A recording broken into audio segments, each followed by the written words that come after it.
Alright guys, so welcome to the grand final of the Warchief Club 11. Oh sorry, the Warchief Club 12. We've got a rematch here between Stormkeeper and Dieg. It's game number 2, Dieg having taken game number 1 in French versus English, and now we've got an English versus Rus. So Stormkeeper the challenger, got his hunting cabin on the way, going for his second scout. Third one no doubt on the way out of the hunting cabin, so he's going for a fairly standard opening. Same with Dieg. 2 on the food, 2 on the wood, 2 on the gold, and he'll look at going for second scout, then into an early farm eco. Be interested to see if either player tries sneaking in water economy, but judging by this early build opening, I think we'll see water play later on if we see any at all.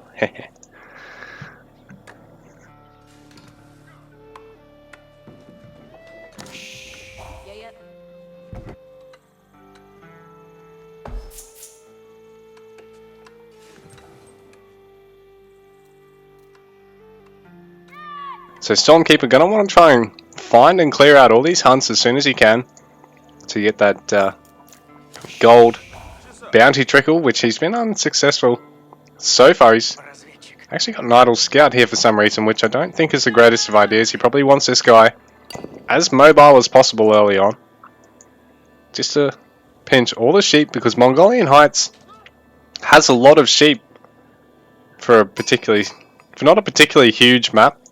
It's got shitloads of sheep, shitloads of food in the center, which Rus is also really in tune with. Like, while it's not going to get you the nice bounty, oh, and that's a big sheep haul there. While it's not going to get you the nice bounty, that sheep and that the hunter bulls, the wolves, which GA's doing a good job of pinching some off Stormkeeper here. The sheep, the wolves, and the deer. You get access to the lodger fishing ships, which don't even need to drop off. So in the event you lose the dock, which is pretty common on a map like this, like your only water is basically right between you and your opponent. You lose that. If he doesn't snipe the fishing ships, it literally doesn't fucking matter. You'll just keep on gathering. Whereas the other civs, they've got to constantly try and rebuild the docks, or just look at outright deleting the fishing ships once they've lost the water. Because, I mean, you don't want the junk population lost, because it'll force you to have to throw up houses earlier than you need to. So in theory, I think this map should be really, really good for Rus, because you've got all this safe bounty to accrue. You've still got 2 hunts to go for. There's still a boar on each side of the map. So it's a really nice map for Rus to both make use of bounty and of their water uniqueness. But on top of that, it's a good map for English, I think, for Dieg, because he's got a tight choke, which is a pain in the ass for cavalry to engage versus ranged. It's got a fairly short rush distance, so tower creeping from one player to the other and running a foot composition versus a cavalry composition isn't such a disadvantage. So this is actually a really nice map for either side of this matchup, I think, to build a lead and maintain it over the other. I don't know if this will be a particularly long game, and, well, judging by the replay time, it's not going to be. The cabin even is going to generate a little bit more than your average cabin, which you can generally rely on generating somewhere in the lower 20s, and by the time the Stormkeeper hits 250, he's going to be at 25 gold per minute out of that, which isn't much, but, I mean, given all the other things I said about this map, with there being extra sheep, while there still is 2 hunts and a boar for each player, and the water, I think it just goes to show just how boomy this map can potentially be for a civ like Rus. And then, like I said, there's no reason why the English player can't be super aggressive in feudal, which I think Dieg's going to look to be. He's got 4 villages, not just 2 or 3 on that council hall. And unlike French, which I was talking about in the last game in the series, the Rus isn't quite so direct on getting on their early knights, because you're going to go for a golden gate to probably try and get an early second town centre, and you're probably going to go for a fairly early fortress to make use of the bonus 20% wood gathering, and you're probably going to prioritize hunt gathering over berries more so than any other civ in the game, because you've got such a ridiculous bonus to your food gathering. So the gap between the two sources is even more pronounced in terms of the raw numbers.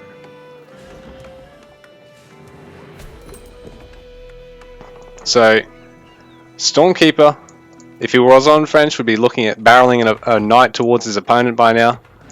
While as Rus, he's looking at walling up from this position and just relying on the fact that he snuck some knights over snuck some scouts over his opponent's side, so he's going to get a bit of intel. And he's even got a gate on the middle wall, so he can look at bringing everything home or bringing an army across if he needs. While Diego, I think he can look at just pressuring these walls, you know, punishing Stormkeeper for having invested into him if he breaks through, while also setting himself up to go for a fairly safe castle age. So the beauty of this map is that there is sort of opportunity to both total and macro, or to play quite aggressive, which is what makes maps like this so special to me. That's why I think the sort of smaller map with water, where water's not necessarily decisive, because look at this shit, it's going to be very hard to actually sort of justify going to a billion fishing ships, because it's going to be hard to park warships there without them getting sniped by early range. And you're not going to get all the way to late game warships to just be too cancerous with, because that's sort of the problem with maps like what's it called, the big bay one, where there's that little island that it's basically 1 to victories in every second game. Maps like that are just brainless. I love maps like this. So anyway, got a Stables archery range early for Stormkeeper. He hasn't looked at flicking any gold into stone to go for an early second town centre. So I think he might actually look at putting a bit of pressure on the English player if Diego doesn't look at going for 100% military early, but I think he will, because he'll want to try and at least break these walls and put the Rus player on the back foot and delay them getting an easy second town centre. But Stormkeeper, 3 stacks of his supplies here, so really he could give himself, yeah, everything he needs here. But I think he might just maintain his production from here, because he's invested into both stables and range this early. But it looks like Diego going to be able to just mount that little bit of forward pressure earlier, obviously with that council hall. Barracks opening, very easy to do so.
Надо идти.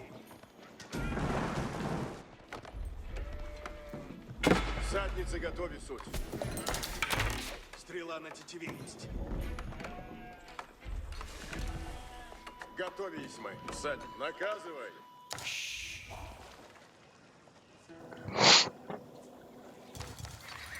Руки дать.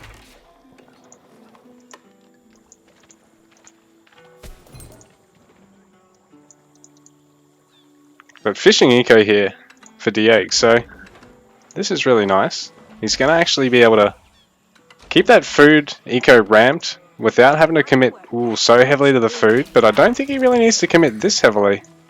I mean, obviously he's setting himself up to go castle and have that 2 TC worker production, but he needs to actually maintain a good amount of wood so he can keep getting Okay, that. production for seals.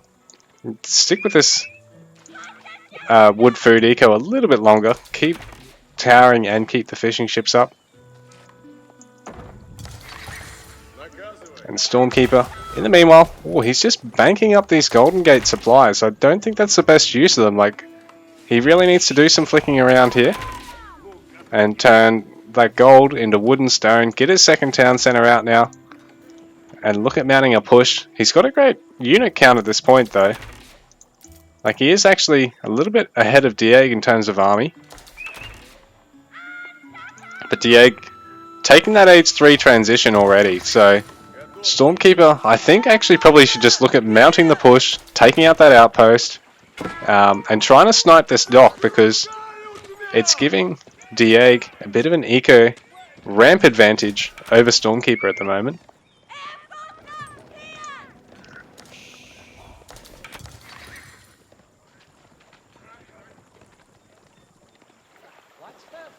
So I don't know if Diego really got a lot of spearmen at all.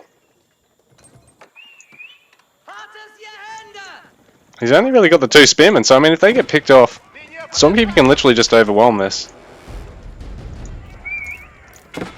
In fact, Stormkeeper, yeah, he's going to run straight past the tower to try and take out the army. Just needs to get those horsemen straight onto the bowmen. And he's otherwise going to go for a red, and Diego, he's going to look at setting himself up for an age 3 town center setup, because he's got that castle age building up here, nearly finished. Stormkeeper doing a good job at denying the 3rd town center from going up here. So he's going to get some villager kills. He's going to try and take out this tower now, but he needs to pretty much just rely on either bringing everything back to take it out, or he probably just needs to, bring at least the bowman forward to try and maybe engage the gold of Diego. Well, Diego, the pressure's on here. He needs to somehow just equalize his eco, pull these guys off the food, and get as many on the wood out of there as possible, while these guys throw up towers and military buildings. So he's just going to try and do just that right now, cramming down another barracks so he can get man-at-arms. He's getting the upgrade for them too, so this light armor, light damage army is going to be fairly ineffective against a light armored unit. And then on top of that, they'll be backed up with those bowmen, who, like I said, they got that little bit of extra range over the Rus player. And Rus, unlike French, they haven't been fielding a lot of knights this early on themselves in order to play the styles that they want to play, which normally is very a macro second town center based, but Stormkeeper's playing 1 TC Rus here, and he's really putting the pressure on. He's been able to field a heap of units, but at the same time Diego got a relatively unpunished castle age here, so now man-at-arms are out in the field. So Stormkeeper can't really stick around. He's going to try and focus down one of the low vills, but hasn't really got enough. But over here he's got enough range to pick off 1 or 2 more vills. And now he's going to try and clean up the water, the expansion here from Diego. We go for another couple of vills, 2, but he's going to lose all those bowmen. So now the army size advantage is pretty much wiped out for Stormkeeper. He's pretty much on even footing with Diego. So it's 50 vills and 7 military to 41 vills and 16 military. Actually, I take that back. Overall populations are pretty even. Stormkeeper still has a bit of an army size advantage, but he's down on town center numbers. He has used the Golden Gate to flick his resources around, but it doesn't look like Stormkeeper's actually gone for a second town center at all. Going for the Abbey of the Trinity, but it's a big commitment to make off 1 town center Vill Eco.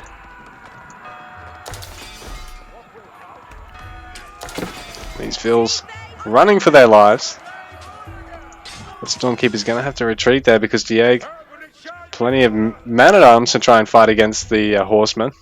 So man-at-arms versus horseman archer is more of, for the horseman archer side of things, is more of a, oh shit, I need something to defend right now while I go to castle, than a real comp to actually take that fight. You really need crossbows or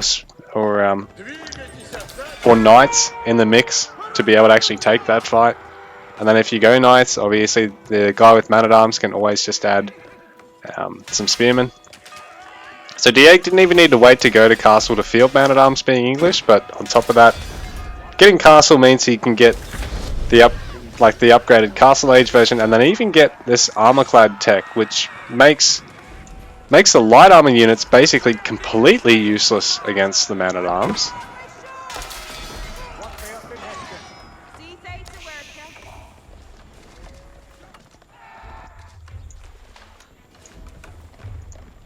Sorry, the light damage units basically completely useless against the man-at-arms. And so, yeah, these horsemen can't really stick around, not even with a charge attack. They're really able to get any value out of this. They might be able to snipe a vill or two, but if they fall, it pretty much offsets that, particularly because, like I said, Stormkeeper down a town center at this point, so he probably should have actually went for the second town center before he went for this insane amount of production, because it would mean he'd have the vill count to actually sustain it. Like, look at this, he can't actually afford to keep everything training, I don't think.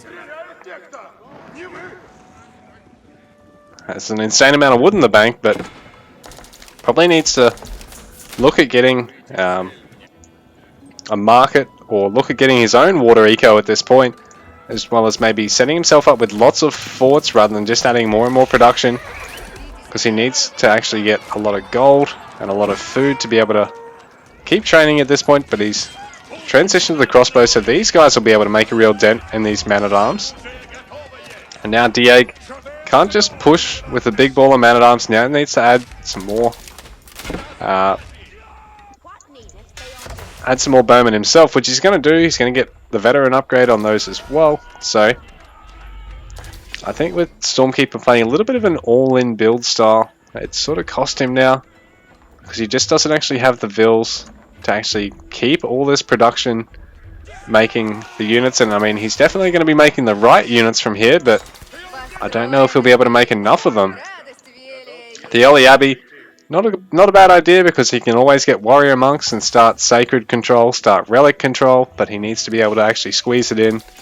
And I don't know if he's actually fielded any of the warrior monks just yet.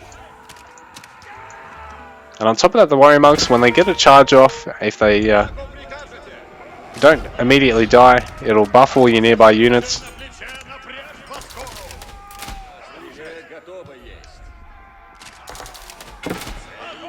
This Stormkeeper trying to defend against Diego, and Diego from here.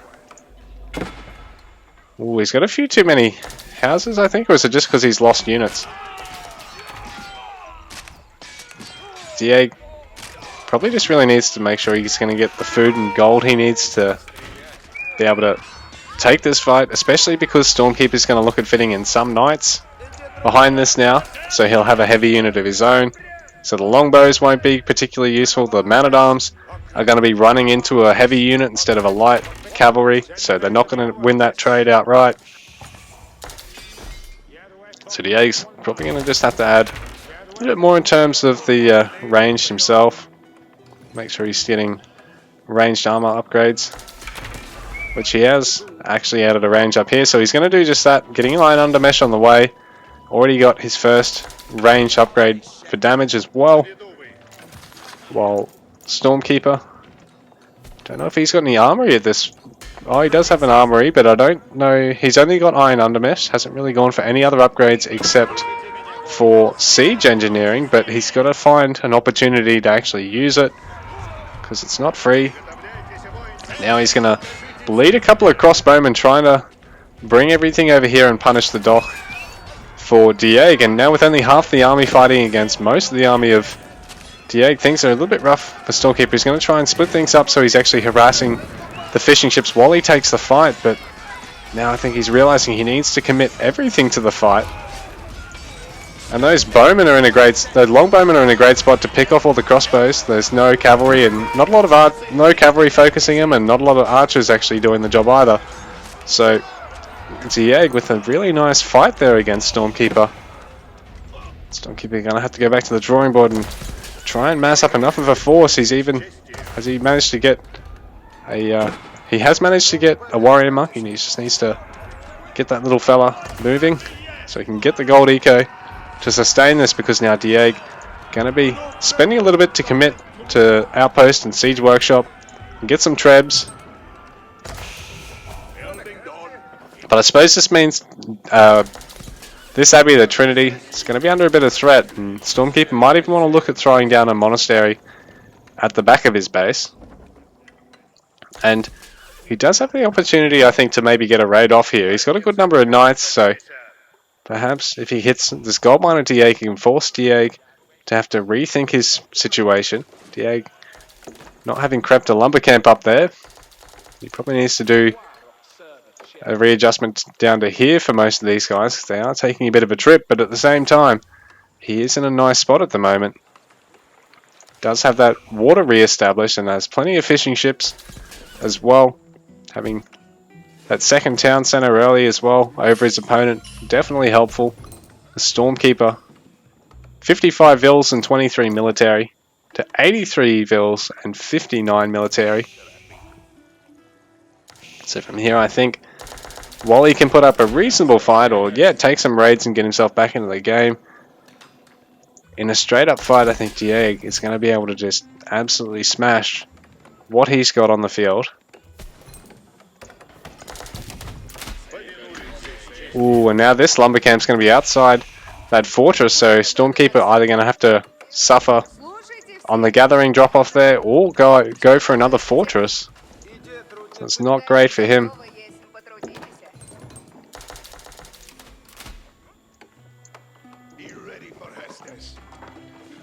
But Stormkeeper's doing a great job at spending behind this, while Diego has an awful lot of food in the bank, while he's not got a lot of gold or wood, so he's not really going to be able to go to Imp immediately. He's not necessarily going to be able to field lots of siege, or even just lots of other units, age 3 units.